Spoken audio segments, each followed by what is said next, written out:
साथियों, देश में जब से भारतीय जनता पार्टी की सरकार आई है, हकीकत में चीजें यहां तक पहुंच चुकी हैं, नफरत यहां तक पहुंच चुकी है। अब जो है सामाजिक सम्मेलन करके पूरे समाज को एक करने की जरूरत है।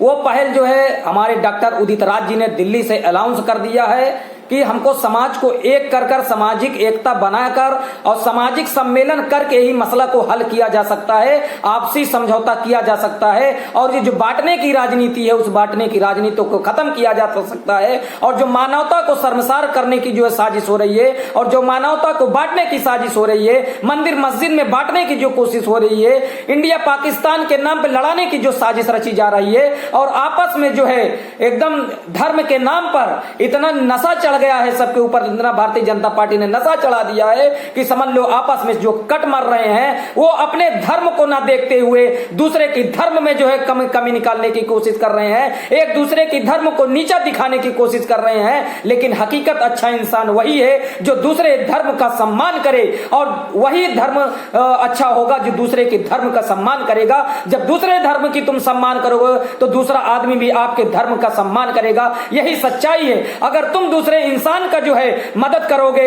और इंसानियत दिखाओगे, वो इंसान भी आपके साथ इंसानियत दिखाएगा और आपकी मदद करेगा। यही अटल सत्य है, यही सच्चाई है साथियों। अगर नफरत करोगे तो नफरत फैलेगी, दूसरे के साथ नफरत करोगे, गुंडाई करोगे, आज नहीं कल वो भी जो है नफरत करेगा, गुंडाई करेगा। हर आदमी का दिन पलटता है, ये ध्यान में देखते हुए आप लोग काम करें और एकता अखंडता को देश में बनाए रखें, बहुत जरूरत है। ये 10 साल में इतना जहर घोला गया है, नए युवक के जहन में इतना जो है जहर घोल दिया गया है। आज नौबत यहां तक आ चुकी है, किसी के घर में किसी को घुसकर झंडे लगाने की कोशिश लोग कर रहे हैं। ये संविधान जो है हमको राइट नहीं देता है, किसी का अगर झंडा किसी के घर पे धर्म का लगा है तो अपने धर्म का झंडा जबरदस्ती किसी के छत पे नहीं लगा सकते हो, ये संविधान आपको इजाजत नहीं देता है।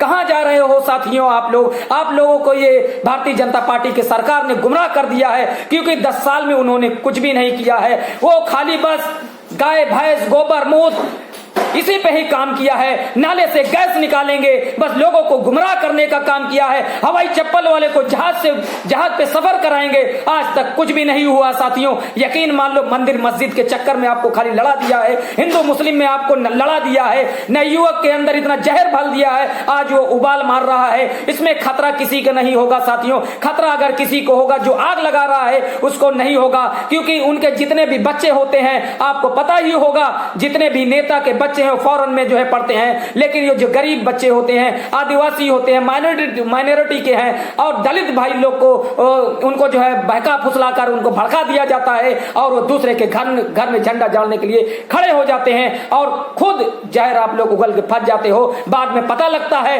जेल में भेज दिए गए, आपको छुड़ाने वाला कोई नहीं मिलता है। जो भड़काया हुआ होता है वो भी आपके कंधे से कंधा मिलाकर नहीं खड़ा होता है और उनके बच्चों को पता लगाओगे जो आपको भड़काते हैं, आगे बढ़ाते हैं, नफरत फैलाते हैं, पता लगेगा उनके बच्चे विदेश में जाकर इंजीनियर डॉक्टर और की पढ़ाई करते हैं। कोई कनाडा में पढ़ रहा है, कोई अमेरिका में पढ़ रहा है, कोई फॉरेन में पढ़ रहा है, कोई ऑस्ट्रेलिया में पढ़ रहा है। ये उनका इतिहास है साथियों, आप लोग इनके बहकाव में ना हो, क्योंकि ये लोग 10 साल में कोई काम नहीं किया है, इसीलिए धर्म के नाम पे बांट रहे हैं। हकीकत में सच्चाई ये है, जब नेताओं की कुर्सी खतरे में आती है वो धर्म का जो है आड़ में आ जाते हैं और धर्म को आगे में कर देते हैं, क्योंकि इन्होंने 10 साल में कोई काम नहीं किया है। जब जो है नेताओं की कुर्सी खतरे में आती है तो सच्चाई ये है वो धर्म को आड़ में ला देते हैं। सच्चाई यही है साथियों, यकीन मान लीजिए। धर्म खतरे में नहीं है, मंदिर मस्जिद खतरे में नहीं है, अगर खतरे में है सच्चाई ये है नेताओं की कुर्सी खतरे में है, यही सच्चाई है, नेताओं की कुर्सी खतरे में है साथियों। अभी भी वक्त है, सामाजिक सम्मेलन 1.5 महीने के लिए लगातार डॉक्टर उदित राज जी के नेतृत्व में पूरे इंडिया में चल रहा है और रामलीला मैदान में महारैली होने वाली है संविधान बचाने के लिए और आरक्षण बचाने के लिए। और जो वक्फ बोर्ड के ऊपर अटैक किया जा रहा है, एक समाज को जो है खुश करने के लिए ये सरकार जो है वक्फ बोर्ड के अंदर कानून लाकर उसको तहस नहीं करना चाहती है। लेकिन मेरे जो सच्चे हिंदू भाई हैं, देश प्रेमी हिंदू भाई हैं, वही हिंदू भाई वक्फ बोर्ड को बचाने के लिए डॉक्टर उदित राज जी जैसे खड़े हो गए हैं। वक्फ बोर्ड को जो है उस पर जो है अत्याचार नहीं होने पाएगा और वक्फ बोर्ड के ऊपर दबाव नहीं बना पाएंगे। डॉक्टर उदित राज ने मुसलमानों की आवाज बनकर खड़े हुए हैं और वक्फ बोर्ड को बचाने के लिए उन्होंने मैंने अपने जो है बैनर में डाला कि वक्फ बोर्ड बचाने के लिए रामलीला मैदान में आंदोलन होगा और महारैली होगी। वक्फ बोर्ड को किसी भी हालत में बचाया जाएगा, उसमें हस्तक्षेप नहीं किया जाएगा।